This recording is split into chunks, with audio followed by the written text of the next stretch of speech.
ابتدائی میں گزارش ہے ایک دفعہ سورہ حمد اور 3 دفعہ سورہ قل هو اللہ کی تلاوت کر کے مرحومہ حیدری بانو بنت سید علی جعفر مرحوم اور مرحومہ شاہدہ بیگم بنت حسن بہادر مرحومہ اور مرحومہ عصمت جہاں بنت فیاض حسین و دیگر مرحومین خانوادہ و جملہ مرحومین مومنین مومنات اور اپنے تمام اعزاء جو مرحوم ہو گئے ہیں ان سب کی ارواح کو ایصال کر دیں۔ اللہم صلی علی محمد و آل محمد۔ بسم اللہ الرحمن الرحیم۔ الحمدللہ رب العالمین الرحمن الرحیم مالک یوم الدین۔ ایاک نعبد و ایاک نستعین اہدنا الصراط المستقیم صراط الذین انعمت علیہم غیر المغضوب علیہم ولا الضالین۔ بسم اللہ الرحمن الرحیم۔ قل هو اللہ احد اللہ الصمد لم یلد ولم یولد ولم یکن لہ کفوا احد۔ بسم اللہ الرحمن الرحیم۔ قل هو اللہ احد اللہ الصمد لم یلد ولم یولد ولم یکن لہ کفوا احد۔ بسم اللہ الرحمن الرحیم۔ قل هو اللہ احد اللہ الصمد لم یلد ولم یولد ولم یکن لہ کفوا احد۔ کذالک اللہ ربی۔ فاتحہ۔ بسم اللہ الرحمن الرحیم۔ الحمدللہ رب العالمین الرحمن الرحیم مالک یوم الدین۔ ایاک نعبد و ایاک نستعین اہدنا الصراط المستقیم صراط الذین انعمت علیہم غیر المغضوب علیہم ولا الضالین۔ اعوذ باللہ السمیع العلیم من الشیطان الرجیم۔ بسم اللہ الرحمن الرحیم۔ الحمدللہ رب العالمین والصلاة والسلام علی اشرف الانبیاء والمرسلین خاتم النبیین رحمۃ للعالمین ابی القاسم محمد وآلہ الطیبین الطاہرین المعصومین المظلومین لا سیما بقیت اللہ فی الارضین ارواحنا و ارواح العالمین ولعنۃ اللہ علی اعدائہم وغاصب حقوقہم وقاتلیہم اجمعین۔ اما بعد، قال امام العصر والحجہ ان فی ابنۃ رسول اللہ لی اسوۃ حسنہ۔ صلوات پڑھیں بر محمد و آل محمد۔ مرحومین کے ایصال ثواب کی مجالس کا جو سلسلہ تھا اس کی آج آخری مجلس، اس سے قبل آپ نے علماء سے سماعت فرمایا۔ آج ایک طالب علم کی حیثیت سے کچھ باتیں آخری مجلس میں تاریخوں کی مناسبت کے اعتبار سے سیرت حضرت فاطمہ زہرا سلام اللہ علیہا کے حوالے سے بعض باتیں بیان کرنے کی کوشش ہوگی۔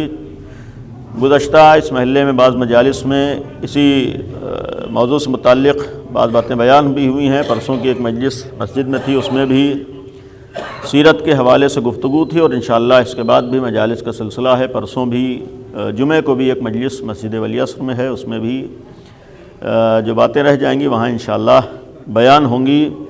جو روایت بھی آپ کے سامنے بیان کی ہے زمانے کے امام حضرت حجت ارواحنا لہ الفدا عجل اللہ تعالی فرجہ الشریف کی ایک روایت ہے جناب فاطمہ کے سلسلے میں۔ خود اس سے عظمت کا بھی اندازہ ہوتا ہے، دوسری طرف اپنی ذمہ داریوں کا بھی۔ فرمایا کہ ان فی ابنۃ رسول اللہ لی اسوۃ حسنہ، کہ رسول کی بیٹی میں ہمارے لیے اسوہ حسنہ ہے، یعنی حضرت فاطمہ ہمارے لیے نمونہ عمل ہیں، جناب سیدہ ہمارے لیے آئیڈیل ہیں۔ یہ وہ بیان کر رہا ہے جو پوری کائنات کے لیے خود نمونہ عمل ہے، یہ وہ بیان کر رہا ہے جو خود دوسری تمام مخلوقات کے لیے آئیڈیل ہے۔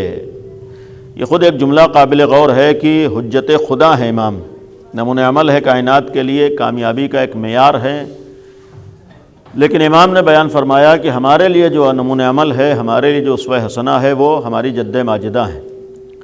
اور اس حدیث کا ایک مفہوم یہ بھی ہے، اولاً نمونہ عمل کے اعتبار سے ہم دیکھیں تو بہت سے روایات ہیں جو جناب سیدہ کو بعنوان نمونہ عمل پیش کر رہی ہیں۔ ایک روایت جو معمولاً ہم لوگ سنتے ہیں اور معتبر روایت ہے، مشہور روایت ہے، اور آپ سب کی سنی ہوئی روایت ہے، یاد ہے کہ اس مفہوم کی روایت ہے فاطمہ تو بضعۃ منی، فاطمہ میرا جز ہے، فاطمہ میرا ٹکڑا ہے، فاطمہ میرا حصہ ہے، فاطمہ تو شجنۃ منی، فاطمہ میری جڑ ہیں، فاطمہ میری شاخ ہیں۔ اس طریقے کی کثرت سے روایات، یعنی اسی مفہوم کی روایتیں بہت سی ہیں۔ ان روایات کا بھی ایک مفہوم یہ ہے کہ رسول نے گویا جس طریقے سے خود نمونہ عمل تھے قرآن کی آیات کی روشنی میں، نبی آئیڈیل ہیں، نبی نمونہ عمل ہیں، اور اس حدیث کا مفہوم فاطمۃ بضعۃ منی اس الفاظ کے ساتھ کہ جس طریقے سے رسول نمونہ عمل ہیں ویسے ہی حضرت فاطمہ بھی نمونہ عمل ہیں۔ اس حدیث کا ایک پیغام یہ ہے کہ حضرت زہرا بھی کائنات کے لیے آئیڈیل ہیں، نمونہ عمل ہیں، اور اگر نبی نے بھی فرمایا ہے اور حدیث کی روشنی میں پیغمبر نے اپنی بیٹی کو نمونہ عمل قرار دیا اور اس کے بعد بھی معصومین کی روایات کے جناب سیدہ کونین کو نمونہ عمل بنایا ہے، اس کے معنی یہ ہے کہ دنیا کے ہر فرد کے لیے اگر نمونہ عمل ہے تو حضرت زہرا ہیں، آئیڈیل ہیں تو حضرت صدیقہ طاہرہ۔ اب کہاں کہاں پر نمونہ عمل ہے، ایک پہلو میں نے اس دن عرض کیا تھا، وہ بھی ایک قابل توجہ ہے کہ جناب سیدہ جس سلسلے میں سب سے پہلے نمونہ عمل ہے کہ حق کو ہم کیسے پہچانیں، حق تک ہم کیسے پہنچیں، ہمارے لیے حق کون ہے، کہاں حق ہے، کون سی ذات حق ہے، اس کے لیے بھی نمونہ عمل حضرت زہرا ہے۔ یعنی یہ حدیث جو میں نے عرض کی ہے کہ جناب فاطمہ نمونہ عمل ہیں، یا پیغمبر نے فرمایا کہ میری بیٹی میرا جز ہے، اس کا معنی یہ بھی ہے کہ اگر حق تک پہنچنا ہے تو جناب سیدہ کو معیار بنایا جائے، اگر حق کو پہچاننا ہے تو اس کے لیے جناب سیدہ کونین کو نمونہ عمل بنایا جائے، اگر حق تک رسائی حاصل کرنا ہے تو حضرت فاطمہ کے ذریعے سے ہو سکتا ہے۔ اور اسی لیے یقین رکھیے کہ نبی کے بعد یہ جو حالات سامنے آئے، دشواریاں اور امتحانات اور سختیاں جن سے جناب سیدہ گزری اور نتیجے میں شہادت کا مرحلہ طے کیا اور جام شہادت نوش کیا، ان ساری امتحانات اور سختیوں سے گزرنے کی ایک بہت بڑی وجہ یہی تھی کہ حضرت زہرا اپنے بات کے لیے نمونہ عمل کو پیش کرنا چاہتی، اپنے بات کے لیے، اپنے زندگی میں پیغمبر کے بات کے لیے نمونہ عمل کو پیش کرنا چاہتی، نبی کا جانشین کون ہے۔ یعنی اگر جناب سیدہ نے جام شہادت نوش کیا ہے، امتحانات دیے ہیں، سختیوں سے گزری ہیں، تو اس کی ایک وجہ یہ تھی کہ دنیا کو یہ بتانا تھا کہ جانشین نبی کون ہے۔ یعنی صراحت سے عرض کروں کہ حضرت زہرا کی قربانیوں کا مقصد یہ تھا کہ اگر نبی نے مجھے اپنا جز قرار دیا ہے، میں نبی کی جگہ پر ہوں، نبی کے لیے نمونہ عمل ہوں، نبی کے لیے میں، نبی کے بعد کے لیے میں جز رسالت ہوں، تو آؤ ہمارے ذریعے سے پہچانو حق کون ہے، ہمارے ذریعے سے پہچانو کہ حق کا راستہ کیا ہے، ہمارے ذریعے سے پہچانو کہ تمہیں نجات کون دلا سکتا ہے۔ اور میں نے ایک بات اس دن عرض کی تھی یہاں پر دہراتے ہوئے کہ ہم اگر غور کریں، یقیناً آج پوری عالم اسلام کے لیے کم از کم قرآن معیار ہے، لیکن جب بھی قرآن کی بات آتی ہے کہ قرآن سے ہم حق کو پہچانیں، رسول کے بعد کون حق ہے، رسول کے بعد کون ہمیں رسول تک پہنچا سکتا ہے، یہ صراحت سے عرض کروں کہ قرآن کی روشنی میں اگر ہم تلاش کرنا چاہیں خلیفہ رسول کون ہے، جانشین رسول کون ہے، تو آج جتنے اسلامی فرقے ہیں سب قرآن کی آیتیں پڑھتے ہیں اپنے مذہب کے لیے، جتنے اسلامی فرقے ہیں وہ قرآن کو بنیاد بناتے ہیں اپنے نظریے کے لیے۔ اب ظاہر سی بات، جب ہر فرقہ قرآن کو معیار بنا رہا ہے تو قرآن سے ثابت ہو جانا یہ آسان نہیں ہے، یا ہر ایک قرآن کو مان لے یہ بھی آسان نہیں۔ جب ہر آدمی قرآن کی آیتیں اپنے مذہب کے لیے پیش کر رہا ہے، اپنے خلیفہ کے لیے پیش کر رہا ہے، اپنے راستے کے لیے پیش کر رہا ہے، تو آسانی سے ہر آدمی نہیں مانے گا۔ یعنی مقصد یہ ہے کہ جتنے اسلامی فرقے ہیں سب قرآن کو بنیاد بناتے ہیں اپنی حقانیت کے لیے اور اپنے راستے کے صحیح ہونے کے لیے۔ تو اب اگر قرآن معیار ہے، یقیناً قرآن معیار ہے، لیکن آج آسان نہیں ہے قرآن کے ذریعے سے یہ طے ہو جائے کہ کون خلیفہ رسول ہے۔ حالانکہ آسان ہے، شرط ہے کہ انسان صحیح بات کو سر جھکا کے تسلیم کر لے۔ یعنی اگر یہ مزاج آ جائے کہ جو بھی قرآن کہے گا ہم مانیں گے تو فیصلہ آسان ہے، لیکن جہاں کٹ حجتی کی بات آ جائے، جہاں ہٹ دھرمی کی بات آ جائے، جہاں ضد کی بات آ جائے، جہاں یہ بات آ جائے جو ہم نے مان لیا ہے ہم اس سے پیچھے نہیں ہٹیں گے، وہاں قرآن بھی آسانی سے منوا نہیں سکتا ہے۔ ظاہر سی بات اگر قرآن منوا رہا ہوتا تو آج تک کتنے لوگ مان چکے ہوتے اور یہ اختلافات ختم ہو گئے ہوتے۔ یہ خود آج 1400 سال میں 72-73 فرقوں کا وجود میں آنا اور وہ پایا جانا اس بات کی دلیل ہے کہ اس 1400 سال میں قرآن بھی مسلمانوں سے اپنی بات منوا نہیں سکا ہے۔ ورنہ اگر قرآن کی مان رہے ہوتے تو آج اختلافات نہ ہوتا۔ تو قرآن موجود ہے لیکن ہر ایک کے لیے یہ صحیح راستے تک آسانی سے پہنچا دے نہیں ہو سکتا، ہر ایک اس کے ذریعے سے آسانی سے پہنچ جا نہیں ہو سکتا ہے۔ قرآن خود بہرحال ایک اختلافی عنوان سے ہے کہ ہر آدمی کہتا ہے کہ یہ آیت فلاں خلیفہ کی حقانیت کے اوپر دلیل ہے، اور یہ آیت فلاں امام کے حقانیت کے اوپر دلیل ہے، اور یہ آیت فلاں کو خلیفہ رسول بیان کر رہی ہے۔ تو ظاہر بات ہر آدمی قرآن کی آیت پڑھ رہا ہے۔ جب قرآن کی آیت پڑھ رہا ہے تو ہمیں قرآن کے علاوہ کچھ اور راستہ تلاش کرنا ہوگا کہ جہاں پر آ کر اختلاف نہ ہو۔ دوسرا راستہ آپ کہیں گے حدیث رسول ہے۔ حدیث رسول کی اگر بات آ جائے تو آج حدیث رسول بھی بہت سی گڑھی ہوئی ہیں، باقاعدہ بنی امیہ کے کارخانے میں لاکھوں کروڑوں حدیثیں گڑھی گئی ہیں. جب حدیثیں گڑھی گئی ہیں تو آپ حدیث سے بھی آسانی سے فیصلہ نہیں کر سکتے ہیں. آپ حدیث کے ذریعے سے آسانی سے خلیفہ رسول کو طے نہیں کر پائیں گے، اس لیے کہ ہر آدمی ایک حدیث سنانے پہ تیار ہے کہ فلاں کے لیے رسول نے فرمایا ہے، فلاں کے لیے رسول نے حدیث فرمائی ہے. نہ تو قرآن کے ذریعے سے آدمی آسانی سے لوگ ماننے پہ تیار ہے، نہ حدیث رسول کے ذریعے سے ہر آدمی آسانی سے ماننے پہ تیار ہے. تو جب قرآن سے معاملہ آسانی سے طے نہیں ہو رہا ہے، حدیث سے آسانی سے طے نہیں ہو رہا ہے، یعنی ہر ایک اس کو دلیل بنا رہا ہے، تو کم از کم ضروری ہے کہ ہمارے سامنے کوئی ایک ایسی دلیل ہو کہ جس کے بارے میں اختلاف نہ ہو. کم از کم ہمارے سامنے کوئی ایسا معیار ہو جس کو دوسرے دلیل نہ بنا پائیں. اب اگر آپ قرآن کو دیکھیے تو ہر ایک قرآن کو دلیل بنا رہا ہے، اگر حدیثوں کو دیکھیے تو ہر ایک حدیثوں کو دلیل بنا رہا ہے. ہاں، نبی کریم نے ان ساری دلیلوں کے ساتھ اپنے بات کے لیے ایک ایسی دلیل کو پیش کیا ہے جہاں ہمیں اختلاف نظر نہیں آتا ہے، اور وہ دلیل صدیقہ طاہرہ شہزادی کونین حضرت فاطمہ زہرا سلام اللہ علیہا، صلوات پڑھ دیے بر محمد و آل محمد. یعنی جو عرض کرنے کا مقصد ہے، قرآن کو ہر آدمی دلیل بنا رہا ہے کہ قرآن کی روشنی میں فلاں خلیفہ ہیں. حدیث رسول کو ہر ایک دلیل بنا رہا ہے کہ حدیث رسول کی روشنی میں فلاں جانشین رسول ہے. لیکن انہی دلیلوں میں ایک دلیل صدیقہ طاہرہ ہے. تو جب قرآن میں ہر آدمی کہہ رہا ہے کہ اس سے مراد ہمارے امام ہے، ہمارے خلیفہ ہیں، تو ہر آدمی آسانی سے نہیں مان لے گا. حدیث رسول کے سلسلے میں بھی ہر آدمی کہہ رہا ہے کہ اس سے فلاں حدیث ہمارے امام کو اور ہمارے مذہب کو ثابت کر رہی ہے. تو کوئی ایک ایسی دلیل ہو جو صرف ایک کو بیان کر رہی ہو.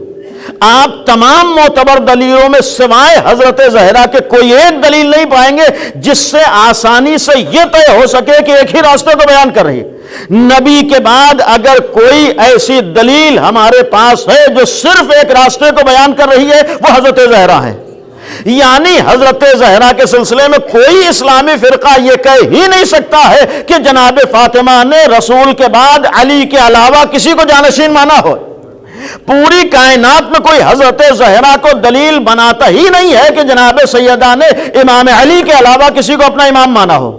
آپ پوری اسلامی تاریخ پڑھ جائیے، جناب سیدہ کے سلسلے میں سوائے شیعوں کے کسی کا یہ دعویٰ ہی نہیں ہے کہ جناب سیدہ نے ہمارے خلیفہ کے لیے کہا ہو، بلکہ غیروں کا بھی یہ اعتراف ہے کہ جناب سیدہ کے کہنا تو دور کی بات ہے، صحیح بخاری گواہ ہے کہ مسلمانوں کے بنائے ہوئے خلیفہ سے جناب سیدہ ناراض نہیں ہیں.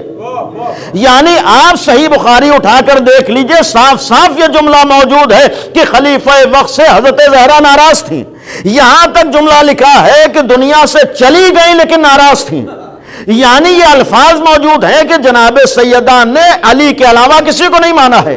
تو اگر ہم قرآن کی بات کریں تو ہر ایک دلیل دے رہا ہے کہ اس سے فلاں خلافت ثابت ہے، حدیثوں کی بات کریں تو ہر ایک کہتا ہے کہ اس سے ہر خلافت ثابت ہو رہی. لیکن جب جناب سید کونین کی ذات پر آ جاتے ہیں، یہی ایک ایسی ذات ہے جو صرف یہ کہتی ہوئی دکھائی دیتی ہے، یا یہ کہوں کہ اس کے بارے میں کسی اور نے نہیں کہا ہے کہ انہوں نے کسی اور کو دلیل بنایا ہو، کسی اور کی خلافت کا اظہار کیا ہو. تو تنہا اگر جناب سیدہ ہمارے نمونہ عمل ہیں تو اس نمونہ عمل کا مقصد یہ ہے کہ ہم جناب سیدہ کے ذریعے سے یہ بھی پہچانیں کہ رسول کا خلیفہ کون ہے.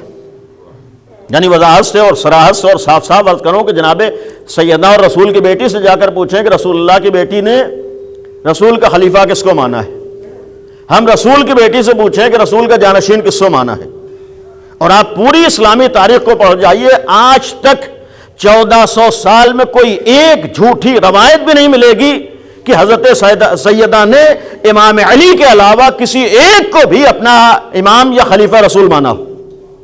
یعنی کوئی ایک ضعیف روایت بھی نہیں ملے گی جناب سیدہ کونین کے سلسلے میں. اور دوسری چیز ہے کہ جناب سیدہ کی اگر ماننے کی بات آ جائے تو اتنا تو ہمیں معلوم ہے کہ جناب سیدہ کی موت حق کے اوپر ہے. کوئی مسلمان، بغیرت مسلمان یہ نہیں کہہ سکتا ہے کہ رسول اللہ کی رسول کی بیٹی کی موت معاذ اللہ حق کے اوپر نہیں تھی. یعنی آج کا کوئی بغیرت مسلمان بھی آسانی سے نہیں کہہ سکتا ہے کہ رسول کی بیٹی کی موت حق کے اوپر نہیں تھی. ہر مسلمان یہ کہتا ہے کہ رسول اللہ کی بیٹی کی موت حق کے اوپر ہوئی، اس لیے کہ اگر اس کا انکار کر دے تو اس کا اسلام باقی نہیں رہے گا.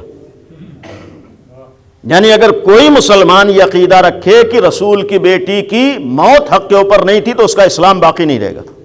ایک معصوم کی روایت ہے، ما تکاملت النبوۃ لنبی حتی اقر بفضلها ومحبتها، کہ کسی نبی کی نبوت بھی اس وقت تک مکمل نہیں ہوئی ہے جب تک اس نے فاطمہ زہرا کی محبت اور فضیلت کا اقرار اور اعتراف نہیں کر لیا ہے۔ جب یہ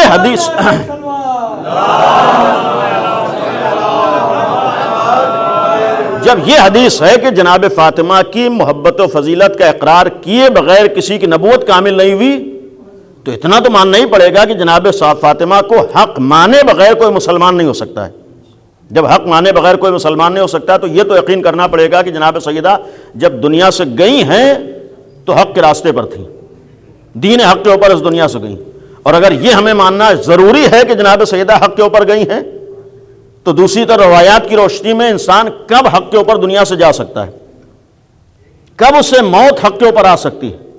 تمام معتبر روایتیں موجود ہیں کہ اس وقت تک کسی بھی انسان کی موت حق پر ہو ہی نہیں سکتی ہے جب تک اپنے زمانے کے امام کو نہ مان رہا ہو۔ من مات ولم یعرف امام زمانہ مات میتۃ جاہلیہ، معتبر حدیث ہے آپ کی سنی ہوئی، کہ جب تک کوئی اپنے زمانے کے امام کو نہ مان لے اس کی موت حق کے اوپر نہیں ہو سکتی۔ تو اگر ہم یہ یقین رکھتے ہیں کہ جناب سیدہ کی موت حق کے اوپر ہوئی ہے اور جناب سیدہ نے امام علی کے علاوہ کسی کو اپنا امام نہیں مانا ہے، تو دو ہی راستے ہو سکتے ہیں، یا تو ہم کہیں کہ حضرت فاطمہ نے غلطی کی ہے معاذ اللہ، اگر یہ کہتے ہیں تو ہمارا ایمان باقی نہیں رہتا ہے، اور اگر ہم یہ کہتے ہیں کہ حضرت زہرا کی موت حق کے اوپر تھی تو یہ ماننا پڑے گا جس کو امام مانا ہے وہ امام برحق تھا، یعنی جس سے اپنا امام تسلیم کیا ہے وہ امام برحق تھا۔ اور یہ مسلم ہے کہ جناب سیدہ کا سارا جھگڑا اسی بات کے اوپر تھا کہ جناب سیدہ مسلمانوں کے بنائے ہوئے خلیفہ کو ماننے پہ تیار نہیں تھی اور اللہ کے بنائے ہوئے خلیفہ کو چھوڑنے پہ تیار نہیں تھی، یعنی اسی بات کا تو سارا جھگڑا تھا کہ جناب سیدہ اللہ کے بنائے ہوئے کو چھوڑنے پہ تیار نہیں تھی اور مسلمانوں کے بنائے ہوئے کو ماننے پہ تیار نہیں تھی۔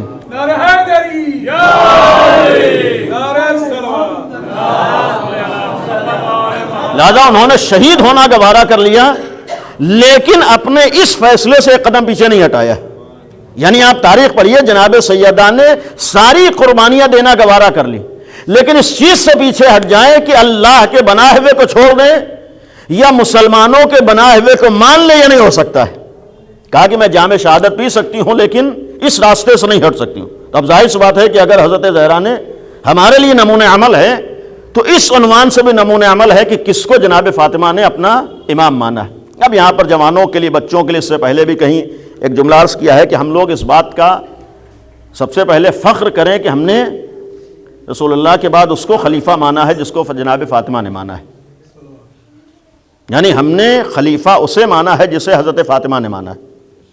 جب حضرت فاطمہ کے مانے ہوئے کو ہم نے مانا ہے تو اتنا تو کہنے کا حق ہے کہ پھر مرنے کے بعد آخرت میں اس خلافت کو ماننے میں جو حشر حضرت فاطمہ کا ہوگا وہی ہمارا ہوگا،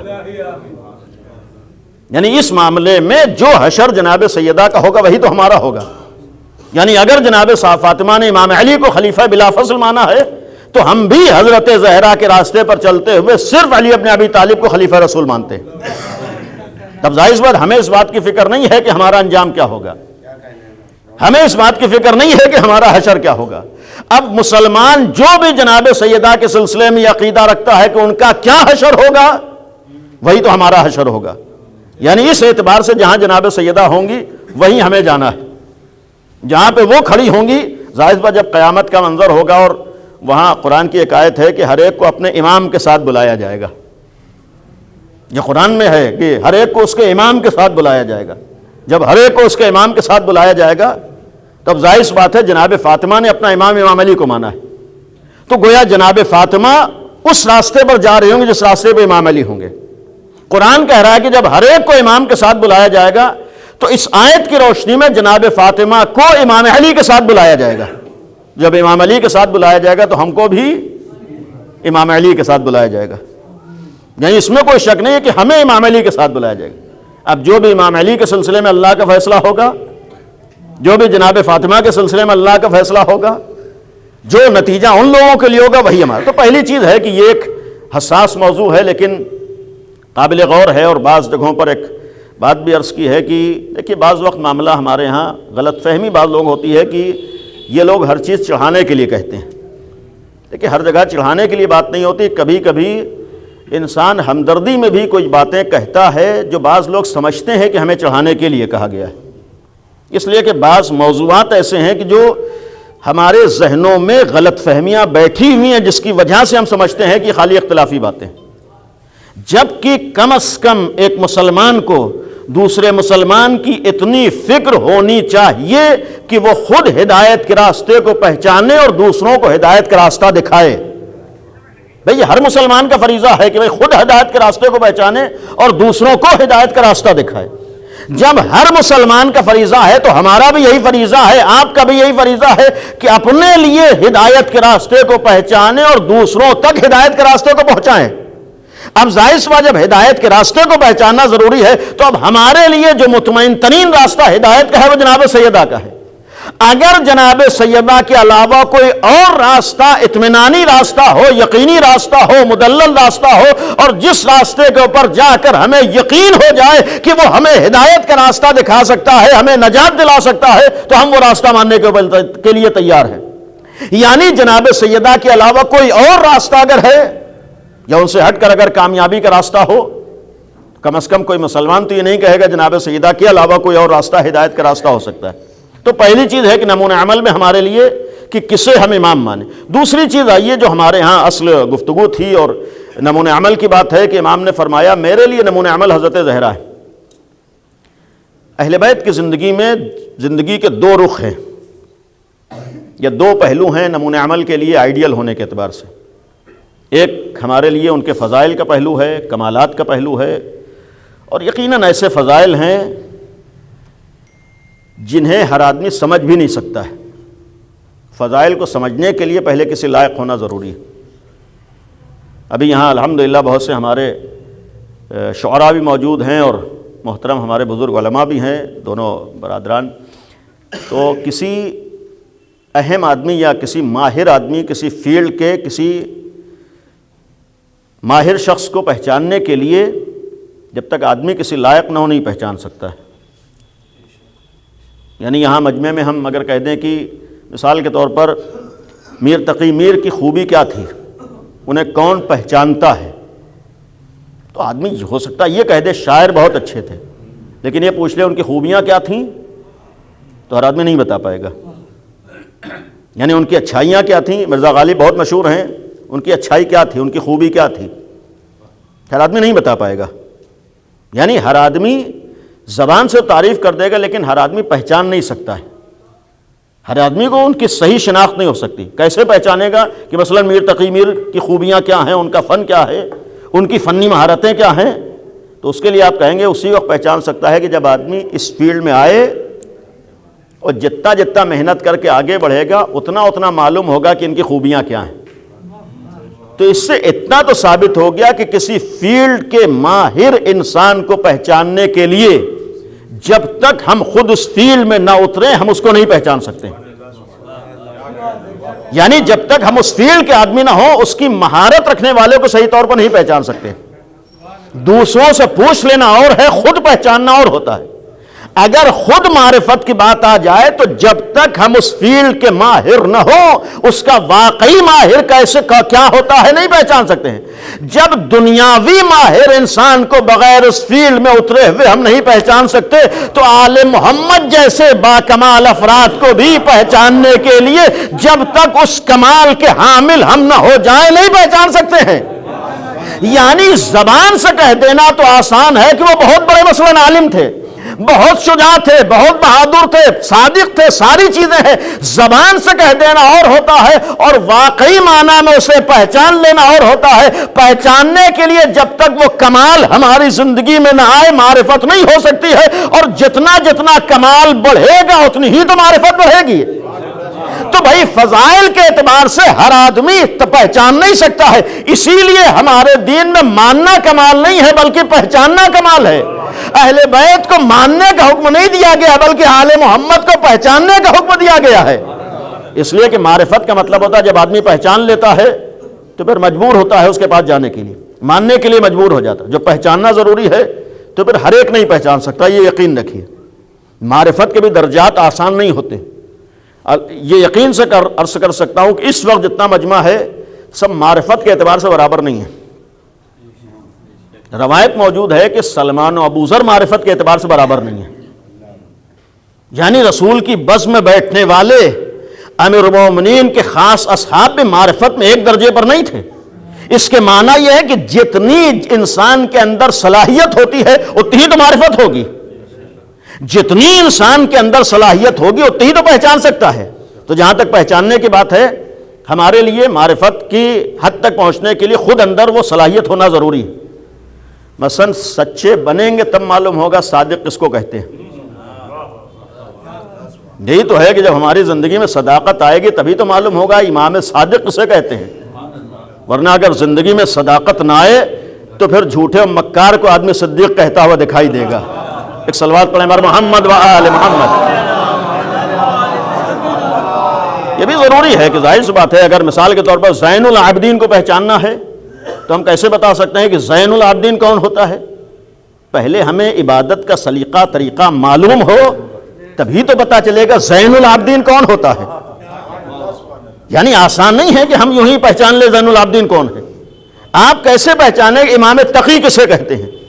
گناہوں میں زندگی گزار کر لذت تقویٰ کو محسوس کیے بغیر کوئی امام تقی کو پہچان لے؟ ہو ہی نہیں سکتا ہے کہ امام تقی کی معرفت ہو جائے. ظاہر بات اس اعتبار سے اگر پہچاننا ہے تو میدان تقویٰ میں آنا ہوگا. جتنا جتنا تقویٰ بڑھے گا اتنی اتنی امام تقی کی معرفت ہوگی. تو ایک مرحلہ ہے پہچاننے کا، اس کے لیے فضائل ہیں، کمالات ہیں، آگے بڑھنا. دوسری چیز جو قابل غور ہے، ہمیں اہل بیت کا پہچاننا ضروری ہے، معرفت ضروری ہے، فضائل ضروری ہیں. اور پھر ایک دوسرا رخ ہے بہرحال عملی اعتبار سے بھی، لیکن فضائل کے سلسلے میں ایک بات عرض کروں گا کہ دیکھیے تعریف کر دینا کمال نہیں ہے. یا دوسرا جملہ عرض کروں کہ کسی اچھے کی اچھائی بیان کر دینا یہ معیار نہیں ہے. یعنی مثال کے طور پر یہ اسکول بہترین اسکول ہو، بہت اچھا ہو، تو بھائی یہ کہہ دینا کمال نہیں ہے کہ اسکول بہت اچھا ہے. بلڈنگ بہت اچھی بنی ہو، آپ خالی اس کی تعریف کر دیں تو تعریف کر دینا کمال نہیں ہے. آپ کے روڈ کے اوپر ایک بہت اچھی گاڑی کھڑی ہو تو کہہ دیں کہ بہت اچھی گاڑی ہے، تو کسی اچھی چیز کی تعریف کر دینا یہ کمال نہیں ہوتا ہے. تو جب دنیاوی چیزوں میں اچھی چیزوں کی تعریف کر دینا یہ کمال نہیں ہے، تو پھر امام علی جیسے انسان کی اچھائیوں کو دیکھ کر یہ کہہ دینا کہ بہت زیادہ کمال کے حامل ہیں یہ کمال نہیں ہے. یعنی صاف صاف عرض کروں کہ امام علی کے فضائل بیان کر دینا یہ کمال نہیں ہے. امام علی کے فضائل کا زبان سے تذکرہ کر دینا کمال نہیں ہے. امام علی کے فضیلتوں کو وہ ذکر کر دینا یہ کمال نہیں ہے. اگر کمال ہوتا تو شام میں بیٹھا ہوا دشمن علی بھی وقت پڑھنے کے اوپر امام علی کے فضائل کا اعتراف نہ کر رہا ہوتا. آپ تاریخ پڑھیے، جتنے بھی بڑے دشمنان امام علی ہوں وقت پڑھنے کے اوپر انہوں نے فضائل امام علی کا اعتراف کیا ہے. دنیا کی تنہا ذات علی وہ ذات ہے، چیلنج کر رہا ہوں، دنیا کی تنہا امام علی وہ ذات ہیں کہ جس کے سب سے زیادہ دشمن بھی پائے گئے ہیں، لیکن اگر کسی کے کمالات کا دشمنوں نے اعتراف کیا ہے وہ صرف ذات علی ہے. آپ کو دنیا میں مولا علی کے علاوہ کوئی ایسا نہیں ملے گا کہ جس کے دشمن بھی بہت زیادہ اور وقت پڑھنے پر وہی دشمن کہے کہ ہاں اگر صاحب فضیلت ہے تو علی کی ذات ہے.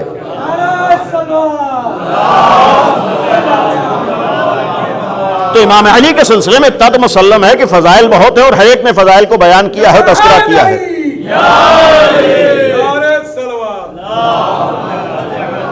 لہذا مولا کائنات کے فضائل کا ذکر کر دینا یہ کافی نہیں ہے، کمال نہیں ہے. ورنہ جیسے وہ تعریف کر رہا ہے ہم بھی تعریف کر رہے ہیں. اور ہم اپنے اطراف میں بھی اگر دیکھیں آج کون ہے جو اہل بیت کے فضائل بیان نہیں کرتا ہے. آج ہمارے کتنے شعراء ہیں جو فضائل اہل بیت بیان کرتے ہیں، ہے یا نہیں؟ کتنے شعراء ہیں جو اہل بیت کے فضائل بیان کرتے ہیں. تو اس کا معنی یہ ہے کہ جب فضائل سب بیان کر رہے ہیں تو خالی بیان کرنا یہ فضیلت نہیں ہوتا ہے. فضائل بیان کرنا معیار نہیں ہوتا. آپ یہ کہیں گے فضائل سن کے خوش ہو جانا یہ معیار ہے. دیکھیں فضائل سن کے خوش ہو جانا بھی معیار نہیں ہے. شاید ہم میں سے بعض افراد یہاں پر ایسے ہوں جو ایسی بزم اور ایسی محفلوں میں بھی شریک ہوئے ہوں جہاں لوگ فضائل علی بھی خوب بیان کرتے ہیں اور فضائل علی کو سن کے جھومتے بھی خوب ہیں. یعنی آپ کو ایسی بزموں کا بھی علم ہوگا کہ جہاں پر لوگ امام علی کے فضائل سن کے جھوم جاتے ہیں. تو اگر امام علی کے فضائل سن کر خوش ہو جانا کمال ہو تو سوال یہ کہ ہم میں اور ان میں فرق کیا رہ گیا؟ ہم میں ان میں فرق کیا ہے؟ وہ بھی خوش ہو رہے ہیں، ہم بھی خوش ہو رہے ہیں. وہاں بھی نعرے لگ رہے ہیں، یہاں بھی نعرے لگ رہے ہیں. وہ بھی تعریف کر رہے ہیں، ہم بھی تعریف کر رہے ہیں. تو اس سے اتنا تو ثابت ہوا کہ نہ تو بیان کر دینا کافی ہے، معیار ہے، اور نہ تو سن کے خوش ہو جانا معیار ہے. اگر یہی معیار ہوتا تو صرف وہیں پایا جاتا یہ کام جہاں حق ہے یا جو حق والے ہیں. جب ہر ایک یہ کام کر رہا ہے تو یہ معیار نہیں ہے. صحیح ہے کسی حد تک ہماری ذمہ داری ہے فضائل مولا علی کو بیان کرنا، صحیح ہے ہماری ذمہ داری ہے تذکرہ امیر المومنین کرنا، صحیح ہے یہ ہمارے ایمان کا تقاضا ہے کہ ذکر امیر المومنین سن کر ہم خوش ہو رہے ہیں. لیکن نہ یہ کافی ہے نہ یہ معیار ہے. ذمہ داری ہے اسے مانتا ہوں، ذمہ داری کے بعد نہ تو ہمارے لیے معیار ہے نہ یہ کافی ہے. جب یہ معیار و کافی نہیں ہے تو سوال یہ ہے کہ پھر معیار کیا ہے؟ معیار یہ ہے کہ خالی مولا علی کے فضائل سننا ضروری و کافی نہیں ہے، بلکہ سننے کے ساتھ ساتھ کبھی یہ بھی سوچنا ہے کہ مولا علی اگر ایسے تھے، اہل بیت اس لیے خالی نہیں آئے تھے کہ دنیا ان کی تعریف کرے. یہ جو میں نے حدیث آپ کے سامنے پیش کی ہے، حضرت زہرا کو خالی اس لیے رسول نے نہیں پیش کیا تھا کہ دنیا ان کی تعریف کرتا رہے. آخری امام نے یہی تو بیان فرمایا کہ میرے لیے اگر کوئی آئیڈیل ہے وہ حضرت فاطمہ ہے، میرے لیے اگر کوئی نمونہ عمل ہے وہ صدیقہ طاہرہ ہے. تو اس کے معنی یہ ہے کہ آل محمد خالی تعریف کے لیے نہیں ہوتے ہیں بلکہ آل محمد آئیڈیل بنانے کے لیے ہوتے ہیں. تو اب اگر حضرت اہل بیت ہمارے لیے آئیڈیل ہے، ان میں ایک ذات حضرت زہرا کی ہے. دیکھنے میں ٹوٹل 18 سال کی ایج ہے. 18 سال کوئی زیادہ عمر نہیں ہوتی ہے، اور یقین رکھیے 18 سال میں تو آدمی اپنے کو سمجھ نہیں پاتا ہے. 18 سال میں اپنے ہی کو نہیں سمجھ پاتا ہے تو دوسروں کے لیے نمونہ عمل کیا بنے گا؟ لیکن یہی تو کمال ہے کہ جو اصل جوانی کی عمر تھی اس میں پوری دنیا کے لیے نمونہ عمل ہے. اب جب نمونہ عمل کی بات آئی، بہت سے پہلو ہیں، لیکن وقت کو دیکھتے ہوئے سب سے پہلا جو نمونہ عمل تھا جناب سیدہ کا، جہاں سے شروع کر رہا ہوں، پہلی منزل تھی جناب سیدہ کے نمونہ عمل ہمارے لیے ہونے کی، وہ ہے جب شادی کی بات آئی ہے. یعنی خود یہ شادی بھی ہمارے یہاں کا ایک موضوع ہے، اور اس لیے موضوع ہے چونکہ آج ہمارے گھروں میں شادی کے حوالے سے بہت سے مسائل ہیں. اور ان مسائل میں ایک مسئلہ اس وقت ہمارے قوم میں یہ ہے کہ شاید شادیاں ہونے میں دشواریاں بہت ہوں لیکن اختلافات میں دشواریاں نہیں ہو رہی ہیں. یعنی جتنی مصیبتوں سے رشتے جڑ رہے ہیں اتنی آسانی سے رشتے ٹوٹ بھی رہے ہیں. ہے یا نہیں ہمارے یہاں صورتحال؟ آج جو لوگ عدالت سے اور کورٹ سے وابستہ ہیں وہ بھی اس بات کی گواہی دے سکتے ہیں کہ آج مومنین کے درمیان کتنے مسائل وہاں ہیں، اور جو علماء ہیں ان سے پوچھ لیجئے کتنے مسائل آج. جبکہ حیف ہے جس کے پاس حضرت زہرا جیسا نمونہ عمل ہو، جس کے پاس امیر المومنین جیسا آئیڈیل ہو. دنیا میں اگر لوگوں کے ہاں اختلافات پائے جائیں تو ان کے ہاں ایک مسئلہ ہے، کوئی آئیڈیل نہیں ہے، نمونہ عمل نہیں ہے. آج بعض گھروں میں اختلاف ہوتا ہے تو بڑے تعجب سے آپ کہتے ہیں فلاں کے گھر میں ہو گیا، فلاں کے باپ تو ایسے تھے، فلاں کے دادا تو ایسے تھے. تو اگر ایک باپ کی وجہ سے آپ کو توقع نہیں ہوتی ہے کہ اختلاف ہو جائے، تو جس قوم کا رہبر امام علی ہو، جس قوم کا نمونہ عمل جناب سیدہ ہو، اگر وہاں اختلافات ہو رہے ہوں تو کیا قابل تعجب ہونا چاہیے؟ نہیں ہونا چاہیے. اور پھر ایسا نہیں ہے کہ ہمیں نہیں معلوم ہے، یہ پورے سال ذکر اہل بیت کا حکم کس لیے ہے؟ یہ سالوں بھر آل محمد کے تذکرے کا حکم اس لیے ہے. صرف اس لیے نہیں ہے کہ ہم مجلس میں آئے ہیں اور خوش ہو کے چلے جائیں. صرف ذکر علی عبادت اس لیے نہیں ہے کہ ہم فرش عرش اعظم پر بیٹھے اور عبادت کا ثواب لے کر چلے گئے. نہیں، خالی اس لیے نہیں ہے، اس لیے ہے کہ یہاں آئے تاکہ علی کی زندگی کے پیغام کو لے کر جا رہے ہوں. اس لیے آئے تاکہ اپنے گھریلو مسائل بھی ہمارے حل ہو رہے ہوں. اس لیے آئے کہ تو ہماری زندگی میں بہت سے مسائل سامنے آ رہے ہوں. اگر آل محمد کے تذکرے کا مطلب ہمارے نمونہ عمل ہے تو آج اگر ان مسائل کا سبب اور وجہ دیکھیں تو ایک بہت بڑی وجہ ہمارے ہاں سیرت اہل بیت سے دوری ہے. بہت معذرت سے، اگر ہمارے ہاں سیرت اہل بیت پر واقعی عمل ہو، بہت سے مسائل خود بخود حل ہو جائیں گے. اور مسائل سبب کیا ہے وجود میں آنے کی؟ آل محمد کے کردار کو نہ اپنانا. اس کا ایک نمونہ عرض کر رہا ہوں، چونکہ بات حضرت زہرا کی، جس وقت شاید آج ہمارے ہاں اس طرح کے نمونے شاذ و نادر ہوتے ہوں. امیر المومنین جب رشتہ لے کر آئے، یہ بھی ایک قابل غور چیز ہے. کہیں پر عرض بھی کیا ہے کہ امام علی خود اپنا رشتہ لے کر آئے تھے، اور اتنا یقین رکھیے کہ امام علی کوئی نامناسب کام کر ہی نہیں سکتے. امام علی کبھی نامناسب کام نہیں کر سکتے.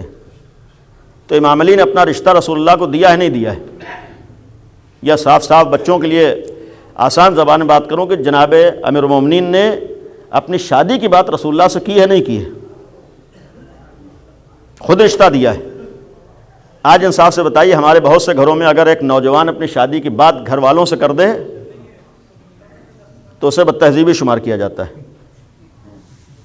آج ہے ہمارے یہاں بے ادبی شمار کیا جاتا ہے. اتنے بد تہذیب ہو گئے ہو کہ اپنی شادی کی بات خود کر رہے ہو، اور رسول اللہ وہاں امیر المومنین ہیں، خود اپنا رشتہ لے کر گئے. کم از کم اس جگہ پر کہنے کا حق ہے کہ اللہ نے اپنی ذات کے اندر جو فطرت رکھی ہے، اس فطرت کے اظہار کا حق کوئی امیر المومنین نے پیغام دیا، ہر ایک کو ہونا چاہیے. بجائے اس کے کہ وہ انحراف کا شکار ہو رہا ہو، گناہوں کا شکار ہو رہا ہو، بھٹک رہا ہو، اس کے بجائے اسے یہ حق ہونا چاہیے کہ جو اللہ نے فطرت رکھی ہے اس کا اظہار کر رہا ہو. بھائی آج ہمارے ہاں جو بعض لوگ ناراض ہو جاتے ہیں اگر شادی کی بات جوان کر دے اور اسی جوان کے بارے میں یہ معلوم ہو کہ وہ حرام دوستیوں میں زندگی گزار رہا ہے، اسی گھر میں حرام دوستی گوارا ہوتی ہے، لیکن اس کا شادی کا تذکرہ کر دینا یہ گوارا نہیں ہوتا ہے. جبکہ ہونا تو یہ چاہیے جو چیز غلط ہے ہم اس کے مقابلے میں کھڑے ہو رہے ہیں. کتنے ماں باپ ایسے ہیں جنہیں معلوم ہے کہ ہمارا نوجوان حرام دوستیوں میں زندگی گزار رہا ہے، لیکن کتنے لوگ آ کر روکتے ہیں. لیکن جب حلال راستے کی بات آ جائے اور حلال راستے پہ چلنے کی بات آ جائے، جبکہ شریعت اہل بیت اس لیے دنیا میں آئے تھے کہ ہمارے نمونہ عمل بن جائے. آل محمد کی اصل حقیقت تو نورانی تھی، اللہ نے انہیں نور کی شکل میں پیدا کیا ہے، لیکن یہ پیکر بشری میں روح زمین پر کیوں بھیجا ہے؟ شاید ایک وجہ یہ بھی تو ہو کہ جیسے انہوں نے زندگی گزاری ہے، تمہارا کام ہے ان کے نقش قدم کے اوپر چلنا، تمہارا کام ہے انہیں آئیڈیل نمونہ عمل بنانا. اور خود امام فرما رہے ہیں کہ تمہارے لیے اگر کوئی نمونہ عمل ہے تو آل محمد ہیں. اور حضرت زہرا کی جب شادی کی بات آئی، رسول نے جا کر جناب سیدہ سوال کیا کہ فاطمہ تم راضی ہو نہیں راضی ہو؟ یہ بھی ایک قابل توجہ چیز. آج ہمارے یہاں بعض والدین یہ سمجھتے ہیں کہ ہم باپ ہیں تو سارا حق ہم ہی کو حاصل ہے. یعنی یہ بھی ایک پیغام ہے واقعے میں، صرف باپ کو حق حاصل نہیں، احترام اور ہوتا ہے، لیکن اللہ نے جو حق دونوں کو دیا ہے دونوں کا حق استعمال ہونا ضروری ہے. باپ کا بھی راضی ہونا ضروری ہے اور بیٹی کا راضی ہونا بھی ضروری ہے. رسول اللہ جا کر جناب سیدہ سے پوچھتے ہیں فاطمہ علی رشتہ لے کر آئے ہیں، تم راضی ہو نہیں راضی ہو؟ آپ سوچئے حضرت پیغمبر اکرم جا کر جناب سیدہ سوال کر رہے تم راضی ہو نہیں راضی ہو. میں نے کہا یہ بھی ایک سیرت تھی، یہ بھی ایک ہمارے لیے پیغام تھا. اس موقع پر جناب سیدہ کے سلسلے میں ایک جملہ ملتا ہے جہاں تک لانا چاہتا تھا. آپ کو شاید یہ جملہ کہیں نظر نہ آئے، جبکہ جناب سیدہ علم الہی کی حامل ہے، علم لدنی کی حامل ہے، ان کے پاس علم ہے، مرضی خدا کو جانتی ہیں، مرضی رسول کو بھی جانتی ہیں. لیکن ایک سوال کرتی ہیں، میں نے بعض موقعوں پر جملہ کہا ہے کہ اہل بیت کے گھرانے میں کبھی کبھی ایک دوسرے سے سوال کرنے کا مقصد یہ نہیں ہوتا ہے کہ انہیں نہیں معلوم ہے، سوال کرنے کا مقصد ہوتا ہے دوسروں کو پیغام دینا ہے. جناب سیدہ نے سوال کیا جبکہ آپ سب کو معلوم ہے کہ اگر امام علی نہ ہوتے تو حضرت زہرا کو کوئی کفو نہ ہوتا. یہ بھی ایک امام علی کی فضیلت کی دلیل ہے. رسول نے فرمایا ہے کہ اگر علی نہ ہوتے تو قیامت تک کوئی بھی جناب آدم سے لے کر، باقاعدہ جملہ موجود ہے، جناب آدم سے لے کر قیامت تک کوئی اس لائق نہیں تھا کہ حضرت زہرا کی ہمسری کر سکتا. اور یہ شرف اگر اللہ نے کائنات میں کسی کو دیا ہے صرف مولا کائنات ہے. یعنی امام علی کے اگر ہم فضائل کے اوپر آئیں تو بعض ایسی فضیلتیں ہیں جو ایک ہی فضیلت کافی ہے ان کی حقانیت کے لیے. انہی میں سے ایک فضیلت یہ بھی ہے کہ کوئی اور فضیلت نہ بھی ہو تب بھی یہ جملہ جو پیغمبر کا ہے کہ اگر علی نہ ہوتے تو فاطمہ کا کوئی کفو نہ ہوتا، یعنی دنیا میں اس لائق کوئی نہیں ہے کہ وہاں تک پہنچ سکے۔ جب جناب سیدہ کو معلوم ہے کہ یہی ہمارے لائق ہیں، آپ سوچئے کہ اتنا یقین امام علی سے اچھا شوہر ہو ہی نہیں سکتا ہے، تو شہزادی کو فوراً راضی ہو جانا چاہیے تھا۔ لیکن ایک سوال کیا رسول سے، سوال کیا تھا؟ اے اللہ کے رسول، یہ بتائیے کہ میرے اس رشتے سے آپ اور آپ کا خدا راضی ہے؟ یعنی آپ انصاف سے بتائیے، ہمارے ہاں جب شادی کی بات آتی ہے کتنے % ہمارے گھروں میں، چاہے لڑکے لڑکی ہوں یا والدین ہوں، کتنے % لوگوں کے ذہنوں میں بھی یہ خیال آتا ہو کہ اس رشتے سے جناب سیدہ راضی ہیں نہیں راضی ہیں؟ اور یقین رکھیے کہ اگر ہم یہ جو روایت ہے کہ جس سے فاطمہ راضی ہے اس سے اللہ راضی ہے، اس کے معنی کسی خاص چیز میں رضا نہیں ہے۔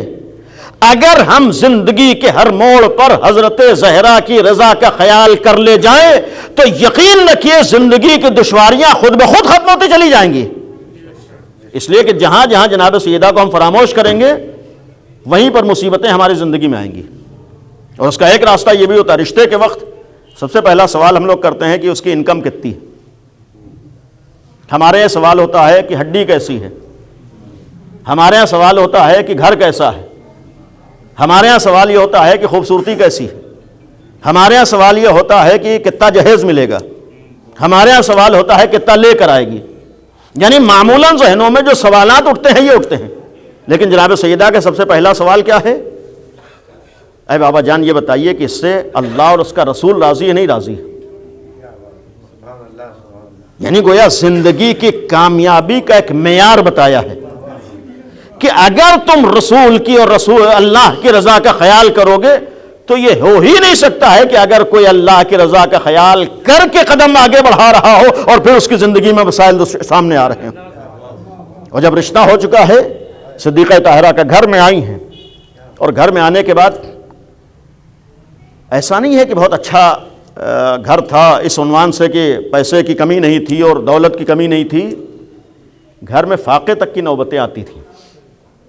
یعنی امیر المومنین کے گھر میں کئی دن فاقے ہوتے تھے، روایتیں موجود ہیں۔ اور اس کے لیے عرض بھی کیا ہے کہ فاقوں کی وجہ یہ نہیں تھی کہ امام علی نے مثلاً کمانے میں کوئی کمی کی ہو، ہرگز یہ سبب نہیں تھا۔ سبب صرف یہ تھا کہ اگر کما کے لے کر آ رہے ہیں اور کسی سائل نے سوال کر دیا تو مولا علی کو یہ گوارا نہیں تھا کہ سائل خالی ہاتھ واپس چلا جائے۔ انہیں یہ تو گوارا تھا کہ ہمارے گھر میں بچے بھوکے رہ جائیں، لیکن ان کو یہ گوارا نہیں تھا کہ سوال کرنے والا خالی ہاتھ واپس چلا جائے۔ تو آپ سوچئے کہ امیر المومنین کے گھر میں فاقے ہو رہے ہیں، لیکن کیا کبھی جناب سیدہ کی زبان پر ایک لفظ بھی شکوے کا آیا ہو، یا اس مسئلے کو جناب سیدہ نے بنیاد بنایا ہو؟ لیکن اس کے مقابلے میں جواب کیا دیا ہے؟ ایک موقع پر امیر المومنین تشریف لائے اور یہ جملہ کہا تھا، خواتین کے لیے عرض کروں، واقعاً ہمارے لیے حضرت زہرا نمونہ عمل ہیں۔ جب آ کر مولا کائنات نے سوال کیا گھر میں کھانے کو کیا ہے، باہر سے آ رہے ہیں، ہو سکتا ہے جنگ پر رہے ہوں یا کسی بھی مسئلے میں، روایت ہے کہ جب گھر میں پہنچے اور امیر المومنین نے کھانے کے بارے میں سوال کیا، اس کے ایک معنی شاید یہ بھی ہو کہ مرد کو گھر میں اس بات کی فکر ہونا چاہیے کہ کھانے میں ہے یا نہیں ہے۔ بعض لوگ سوچتے ہیں کہ ہمارا کام بس باہر ٹہلنا ہے، گھومنا ہے، گھر میں ہوگا خود ہی، جبکہ کم از کم اس بات کا احساس ہو گھر میں ضروریات زندگی موجود ہے نہیں موجود ہے۔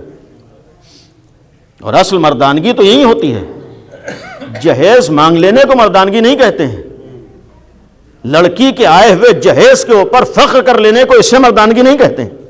مردانگی کا مطلب ہوتا ہے کہ اللہ نے ہمارے کندھوں پر بیوی بچوں کی ضروریات کو پورا کرنے کی ذمہ داری عائد کی ہے، اسے ہم پورا کر رہے ہیں۔ یعنی ہماری مردانگی اس میں ہے کہ جو ذمہ داری ہمارے اوپر ہے کہ بچوں کا پیٹ پالنا اور بیوی کا ضروریات زندگی کو پورا کرنا، یہاں پر ہماری ذمہ داری۔ امیر المومنین نے آ کر سوال کیا کہ فاطمہ گھر میں کھانے کو کیا ہے؟ جواب دیا کہ علی 2 دن سے گھر میں کھانے کو کچھ نہیں ہے، 2 دن سے گھر میں کھانے کو کچھ نہیں ہے۔ امیر المومنین نے فرمایا کہ فاطمہ آپ نے مجھ سے کیوں نہیں فرمایا؟ تو وہاں پر ایک جواب دیا تھا، یہ جواب شاید ہر ایک کے لیے پیغام تھا۔ جواب کیا تھا؟ یا علی، یہ شاید ہر عورت کے لیے پیغام تھا، کامیاب زندگی کا ایک ہمارے سامنے معیار بتایا ہے۔ یہ سن کر جواب یہ دے، یا علی میں اپنے خدا سے اس بات کے بارے میں شرم محسوس کرتی ہوں کہ آپ سے کسی ایسی چیز کا مطالبہ کروں جس کے لیے آپ کو دشواری میں پڑنا پڑے۔ یعنی معمولی بات نہیں، جناب سیدہ امام علی فرما رہی ہیں کہ یا علی میں اللہ سے اس بات میں شرم محسوس کرتی ہوں کہ آپ سے کسی ایسی بات کے لیے کہوں جس سے آپ کو دشواری میں پڑنا پڑے، آپ کو زحمت کا شکار ہونا پڑے۔ یعنی میں نے جو عرض کیا ہے کہ ہمارے لیے ایک نسخہ ہے، معیار ہے۔ آج انصاف سے بتائیے کتنے گھروں میں عورتوں کو اس بات کا خیال ہوتا ہے کہ ہم اتنے مطالبے کریں جتنے مطالبے میں شوہر کو دشواریوں اور زحمتوں کا شکار نہ ہونا پڑے۔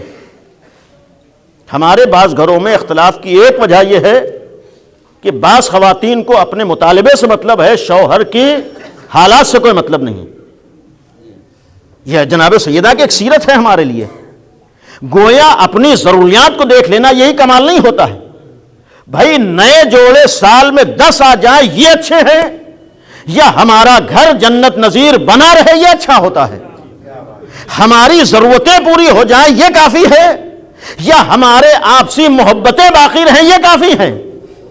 کبھی بھی ضد اور ہٹ دھرمی سے محبتیں باقی نہیں رہتی ہیں۔ جتنا ایک دوسرے کا خیال ہوتا ہے اتنی ہی محبتیں باقی رہتی ہیں۔ ظاہر سی بات ایک فطری چیز ہے کہ جب دونوں طرف سے خیال ہوگا۔ تو امیر المومنین سے فرمایا کہ علی میں اس بات میں شرم محسوس کرتی ہوں کہ آپ سے کسی ایسی چیز کا مطالبہ کروں جس کے لیے آپ کو زحمت میں پڑنا پڑے۔ آخری وقت میں ایک روایت بھی بیان کی تھی، وقت ختم ہو گیا، ورنہ ارادہ تھا کہ تربیت اولاد کے حوالے سے جو جناب سیدہ کی سیرت تھی اسے عرض کرتا انشاءاللہ کسی اور دن۔ جناب سیدہ کے سلسلے میں ایک روایت ہے، یہ بھی معیار ہے۔ جس وقت آخری وقت تھا، مولائے متقیان تشریف لائے،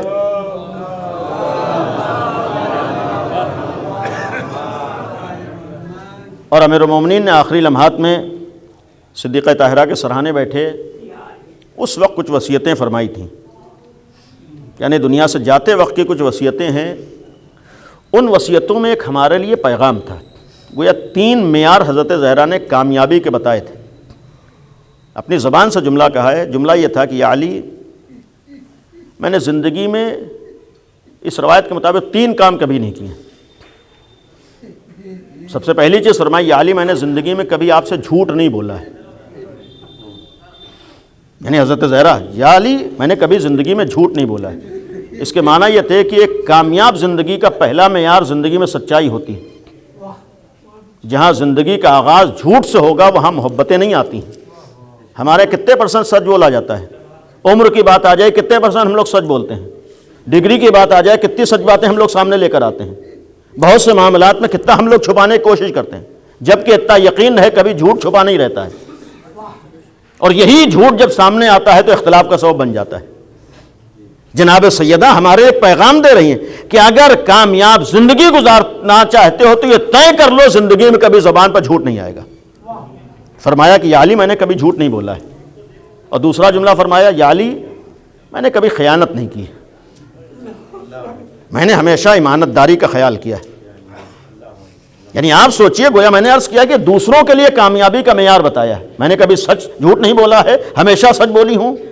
میں نے کبھی امانت میں خیانت نہیں کی ہے۔ گھروں کے بکھرنے کی بعض جگہوں پر ایک وجہ خیانتیں بھی ہوتی ہیں۔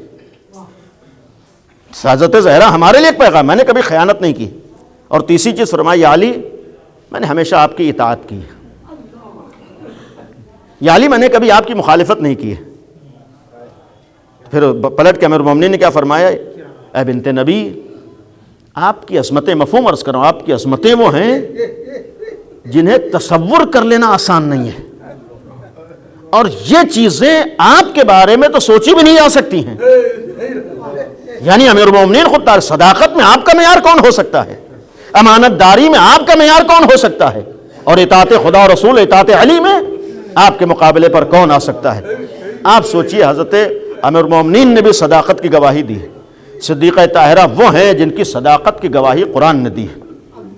آیہ مباہلہ گواہ ہے، آیت صاف صاف جناب سیدہ کے سچے ہونے کی گواہی دے رہی، رسول کی حدیثیں گواہ ہے جناب سیدہ کے سچے ہونے کے لیے۔ امیر المومنین کا جملہ گواہ ہے جناب سیدہ کے سچے ہونے کے لیے۔ آپ سوچئے جس کی صداقت کی گواہی قرآن دے رہا ہو، رسول دے رہے ہوں، اہل بیت دے رہے ہوں، امیر المومنین دے رہے ہوں، اسی صادقہ کو بھرے دربار میں جھٹلایا جا رہا ہو۔ دیکھیں بعض وقت کسی کا گلا کاٹ لینا آسان ہوتا ہے، لیکن کسی کی عزت و آبرو پہ آنچ آ جائے، الحمدللہ جتنے بھی افراد ہیں محلے میں سب عزت دار افراد ہیں۔ آپ انصاف سے بتائیے اسی مجمع میں کسی ایک کو بھی مجمع کے سامنے جھٹلا دیا جائے، آپ اپنے طور پر محسوس کیجئے اسی مجمع میں کسی ایک کو بھی مجمع کے سامنے جھٹلا دیا جائے، آدمی کو شاید آپ تیر مار دیجئے، گولی مار دیجئے، اتنا نہیں تکلیف ہوگی جتنا ایک عزت دار آدمی کو اپنی عزت پر آنچ آنے پر تکلیف ہوتی ہے۔ جب ہمارے اور آپ جیسا آدمی یہ گوارا نہیں کر سکتا ہے کہ محلے میں کوئی ہمیں جھوٹا کہہ دے، جبکہ ہماری صداقت کی کوئی گارنٹی نہیں ہے۔ آپ سوچئے جس کے سچے ہونے کا اعلان اللہ کر رہا ہو، جس کی صداقت کی ذمہ داری رسول لے رہے ہوں، جس کی صداقت کا اعلان امیر المومنین کر رہے ہوں، اسے بھرے دربار میں جھٹلایا جا رہا ہو، اس سے بڑھ کر درد کیا ہو سکتا ہے؟ اسی لیے جس وقت آئی ہیں بیت الشرف میں داخل ہوئی ہیں، دربار سے جب آئی تھیں عجب عالم سے آئی ہیں، امیر المومنین سے بھی درد دل کیا تھا، یا علی آپ گھر میں بیٹھے ہوئے ہیں، یہ بھی دنیا کو پیغام دینا، سوچو علی جیسا غیرت دار گھر میں ہو، یعنی صرف فاطمہ امتحان نہیں دے رہی بلکہ علی بھی تو امتحان دے رہے ہیں۔ کیا اس مجمع میں کوئی ایک شوہر ہوگا جو اپنے شوہر کی اپنی بیوی کی توہین کو برداشت کر لے؟ اپنے ناموس کے اوپر ذرہ برابر انسان معمولی سا جملہ نہیں برداشت کر سکتا ہے۔ آپ سوچیں مولا علی جیسا غیرت دار ہو، اور حضرت زہرا جب دربار سے واپس آتی ہیں تو یہ کہتی یا علی، مفہوم یہی ہے کہ یا علی مجھے جھٹلایا گیا ہے، اس لیے کہ حضرت زہرا جیسی ایک صادقہ سے خالی یہ کہہ دیا جائے کہ اپنے دعوے کے لیے آپ گواہ کو لے کر آئیے، یعنی جناب سیدہ جیسی ذات سے کہا جائے کہ آپ اپنے دعوے کے لیے گواہ کو لے کر آئیے، اس سے بڑھ کر ایک عزت دار گھرانے کے لیے اور امتحان کیا ہو سکتا تھا؟ جناب سیدہ کونین نے یہ امتحان دیا ہے۔ تو شرف میں تشریف لائیں، امیر المومنین سے درد دل کیا، یا علی کن کن مرحلوں سے مجھے گزرنا پڑے گا؟ اور جب آخری لمحات میں امیر المومنین آ کر بیٹھے تو آپ سوچئے خود مظلومہ تھیں، اپنے ظلم کا تذکرہ کیا ہے، مجھ پر کتنے ظلم ڈھائے گئے ہیں، اس کے لیے یہی جملہ کافی ہے، صبت علیہ مصائب لو انہا۔ اور پھر ہمارے یہاں روایتوں میں اپنے لیے موت کی دعا کرنے سے منع کیا گیا ہے، یعنی ہمارے یہاں روایتوں میں ہے کہ اپنے لیے موت کی آدمی دعا نہ کرے۔ ایک طرف یہ روایتیں اگر ہوں کہ اپنے لیے موت کی دعا نہ کرو، دوسری طرف صدیقہ طاہرہ کے لیے روایت موجود ہے کہ آخری دنوں میں ہاتھوں کو اٹھا کر یہ کہتی تھیں الہی اجل وفاتی سرین، اے پروردگار اب سیدہ کو دنیا سے اٹھا لے۔ اس کے معنی یہ اعلان کر رہی تھے اتنا زیادہ ستائی گئی ہو، اتنے زیادہ امتحانات سے گزری ہو، اتنے زیادہ مصائب میں مجھے گھیرا گیا ہے کہ اب فاطمہ بھی زندہ نہیں رہنا چاہتی ہیں۔ امیر المومنین سے جس وقت درد دل کیا ہے، امیر المومنین آ کر بیٹھے ہیں سرحانے، جناب سیدہ نے ایک جملہ کہا تھا، بہت زیادہ امتحانات سے گزری ہوں، لیکن ایک جملہ فرمایا کہ یا علی آپ کو بھی مظلومیت سے گزرنا پڑ رہا ہے، یا علی آپ کو بھی امتحانات سے گزرنا پڑ رہا ہے۔ اور اس موقع پر ایک جملہ فرمایا، یا علی میں نے سنا ہے اب تو نوبت ہی آ گئی ہے، آپ کا لوگوں کو اتنا خیال نہیں ہے کہ اب آپ کو سلام کرے۔ یعنی یہ جملہ فرماتی ہے کہ میں نے سنا ہے کہ اب آپ کو لوگ سلام نہیں کرتے۔ امیر المومنین سے منسوب جملہ ہے، فاطمہ آپ نے تو یہی سنا ہے کہ لوگ سلام نہیں کرتے، اب نوبت تو یہ آئی ہے کہ اگر علی سلام کرتا ہے۔ یعنی آپ سوچئے امیر المومنین کی مظلومیت کو اپنی آنکھوں سے دیکھ رہی، اور پھر جاتے جاتے یہ وصیت آسان نہیں تھی، کہہ دینا آسان ہوتا ہے، لیکن اپنے طور پر محسوس کیجئے کیا کسی گھر میں یہ وقت آ سکتا ہے کہ کوئی اپنے شوہر سے یہ وصیت کرے کہ مجھے تنہائی میں دفن کرنا؟ کیا کوئی وصیت کر سکتا ہے کہ مجھے اکیلے میں لے جا کے دفن کرنا؟ لیکن صدیقہ طاہرہ وصیت کرتی ہیں، علی میری وصیت یہ ہے کہ مجھے رات کے سناٹے میں غسل دینا، رات میں مجھے کفن پہنانا۔ یہ علی مجھے ایک جملہ یہ بھی کہا تھا کہ علی آپ غسل دیجئے گا، اور اس کے بعد فرمایا کہ جب مجھے دفن کیجئے تو جنہوں نے مجھے ستایا ہے انہیں خبر نہ کیجئے گا. اور یہی وجہ ہے کہ جب مولا کائنات نے غسل دینا شروع کیا ہے، بس ایک روایت ہے تاریخوں میں، بہرحال مسلمات تاریخ میں ہے کہ وفات رسول کے فوراً بعد دروازہ جلا ہے، جلتا ہوا دروازہ گرا ہے.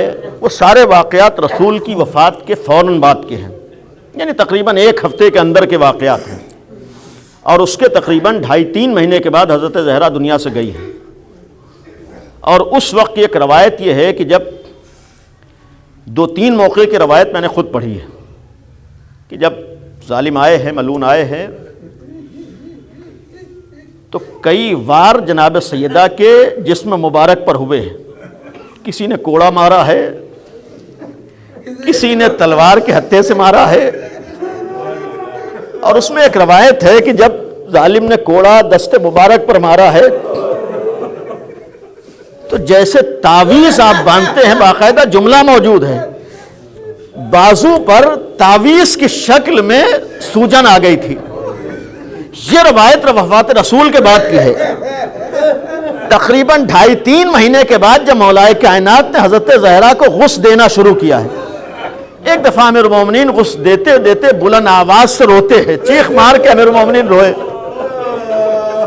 جناب سلمان نے پوچھا تھا یا علی وجہ کیا ہے کہ آپ اتنا تڑپ کر روئے ہیں؟ یا علی اس طریقے سے بے چین ہو کر آپ روئے ہیں. ایک جملہ یہ بھی فرمایا تھا یا علی ابھی تو آپ نے گھر کے بچوں سے کہا تھا دھیرے رونا، آواز باہر نہ چلی جائے. مولا آپ بچوں کو تو منع کر رہے تھے لیکن خود اس طریقے سے رو رہے ہیں. تو امیر مومنین سے جو منسوب جملہ ہے کہا میرے تڑپ کے رونے کی وجہ یہ ہے غسل دیتے دیتے میرا ہاتھ فاطمہ کے بازو پہ چلا گیا. جو زخم وفات رسول کے بعد لگا تھا آج بھی اس کا اثر بازو میں موجود تھا. اب ایک سوال ہے مصائب کی منزلوں میں بس ختم کرتے ہوئے، انصاف سے بتائیے کہ اگر کسی کے بازو پر کوڑا پڑے اور اگر خالی ہاتھ سوج جائے تو 2.5-3 مہینے سوجن باقی نہیں رہتی ہے، یعنی 2.5-3 مہینے اسی طریقے سے اثر باقی رہ نہیں ہو سکتا. تو یہ 2.5-3 مہینے اثر کیوں باقی رہا؟ بلکہ یہ کہوں علی کے تڑپنے کی وجہ کیا تھی؟ یعنی کوڑے سے صرف ورم نہیں آیا ہے بلکہ بنت نبی کا بازو ٹوٹ گیا تھا. شاید علی کے تڑپ کے رونے کی وجہ یہ ہو ہائے جس کا بازو ٹوٹا ہو، جس کی پسلیاں ٹوٹی ہو، جس کا پہلو ٹوٹا ہو، اس نے 2.5-3 مہینے کیسے صبر کیا ہوگا، اس نے کیسے برداشت کیا ہوگا. یا علی آپ نے ایک ٹوٹا ہوا بازو دیکھا، آپ جیسا صابر برداشت نہ کر سکا. یا علی آپ تو اصبر الصابرین ہے، آپ تڑپ گئے جبکہ آپ نے خالی ایک منظر دیکھا تھا. یا علی ذرا کربلا کے میدان میں آئیے، زینب نے لاش پر دوڑتے ہوئے گھوڑوں کو دیکھا ہے. یا علی خالی ایک ٹوٹا ہوا بازو دیکھا، آپ بے چین ہو گئے. زینب نے ٹکڑے ٹکڑے لاشوں کو دیکھا ہے، کیوں نہ زینب کربلا میں تڑپ رہی ہو.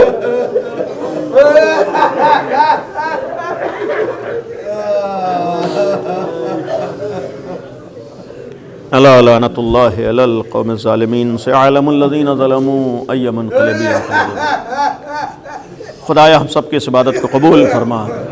خدایا حضرت زہرا کی ہم سب کو معرفت عطا فرما. خدایا زمانے کے امام کی ہم سب کو معرفت عطا فرما. خدایا جناب سیدہ کی سیرت پر عمل کرنے کی توفیق عطا فرما. خدایا ہم سب کو جناب سیدہ کی مرضی کا زندگی میں ہر قدم پر خیال کرنے کی توفیق عطا فرما. خدایا جناب سیدہ کو ہم سے راضی فرما. خدایا اہل بیت کا واسطہ ہے جناب سیدہ کے بتائے ہوئے راستے پر عمل کرنے کی توفیق عطا فرما. معبود یہاں پر مومنین میں جتنے بھی افراد موجود ہیں، حاضرین میں اور ناظرین میں جو لوگ موجود ہیں، خدایا جناب سیدہ کا واسطہ ان سب کی تمام دلی حاجات کو قبول فرما. خدایا جو پریشان حال ہیں ان سب کی تمام پریشانیوں کو دور فرما. خدایا بنت نبی کا واسطہ ہے جو بیمار ہیں، مریض ہیں، ان سب کو شفا اور صحت عطا فرما.